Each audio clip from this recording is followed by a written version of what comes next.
വിശുദ്ധ പൗലോസ് ശ്ലീഹ കൊരിന്ത്യർക്ക് എഴുതിയ ഒന്നാം ലേഖനം 1-ാം 18 മുതൽ 25 വരെയുള്ള വാക്യങ്ങൾ. നാശത്തിലൂടെ ചരിക്കുന്നവർക്ക് കുരിശിൻ്റെ വചനം ഭോഷത്വമാണ്. രക്ഷയിലൂടെ ചരിക്കുന്ന നമുക്കോ അത് ദൈവത്തിൻ്റെ ശക്തി അത്രേ.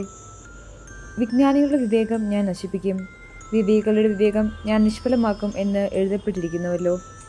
വിജ്ഞാനി എവിടെ? നീവജ്ഞൻ എവിടെ? ഈ യുഗത്തിൻ്റെ താർക്കികൻ എവിടെ? ലൗകിക വിജ്ഞാനത്തെ ദൈവം ഭോഷത്വമാക്കിയില്ലയോ? ദൈവത്തിൻ്റെ ജ്ഞാനത്തിൽ ലോകം ലൗകിക വിജ്ഞാനത്താൽ അവിടുത്തെ അറിഞ്ഞില്ല.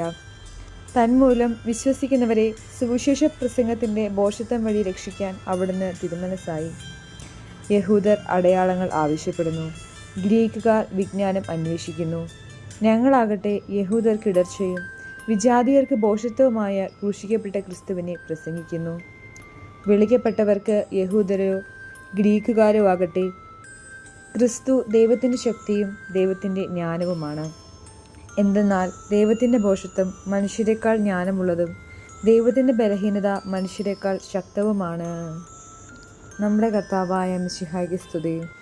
വിശുദ്ധ ലൂക്കായുടെ സുവിശേഷം 12-ാം അധ്യായം 2 മുതൽ 8 വരെയുള്ള വാക്യങ്ങൾ.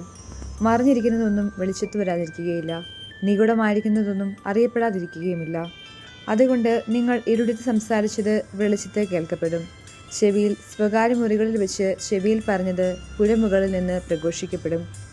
എൻ്റെ സ്നേഹിതരെ, നിങ്ങളോട് ഞാൻ പറയുന്നു, ശരീരത്തെ കൊല്ലുന്നതിൽ കവിഞ്ഞ് ഒന്നും ചെയ്യാൻ കഴിയാത്തവരെ നിങ്ങൾ ഭയപ്പെടേണ്ട. എന്തെന്നാൽ നിങ്ങൾ ആരെ ഭയപ്പെടുമെന്ന് ഞാൻ മുന്നറിയിപ്പ് തരാം. കൊന്നതിനു ശേഷം നിങ്ങളെ നരകത്തിലേക്ക് തള്ളിക്കളയാൻ അധികാരമുള്ളവനെ ഭയപ്പെടുവിൻ. അതെ, ഞാൻ പറയുന്നു, അവനെ ഭയപ്പെടുവിൻ.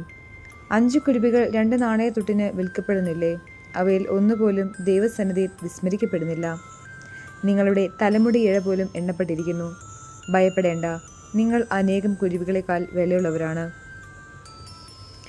ഞാൻ നിങ്ങളോട് പറയുന്നു, മനുഷ്യരുടെ മുൻപിൽ എന്നെ ഏറ്റുപറയുന്ന ഏതൊരുവനെയും ദൈവത്തിൻ്റെ ദൂതന്മാരുടെ മുൻപിൽ മനുഷ്യപുത്രനും ഏറ്റുപറയും. നമ്മുടെ കർത്താവായ മിശിഹായ്ക്ക് സ്തുതി.